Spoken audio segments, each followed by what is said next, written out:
Mantan Menteri Perdagangan Thomas Trikasih Lembong atau Tom Lembong menjalani sidang perdana terkait dugaan korupsi impor gula di Pengadilan Negeri Jakarta Pusat hari ini Kamis 6 Maret 2025. Tom sempat ditegur oleh Majelis Hakim Pengadilan Tipikor Jakpus agar tak mengulangkan kaki.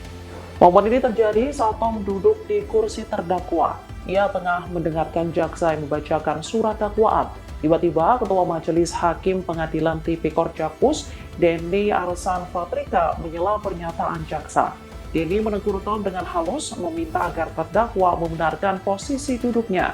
Mendengar hal itu, Tom sempat menengok ke arah tim kuasa hukumnya. Setelah itu, Tom langsung memperbaiki posisi duduknya. Hanya itu, ia juga meminta maaf kepada majelis hakim sembari sedikit membungkukkan badan.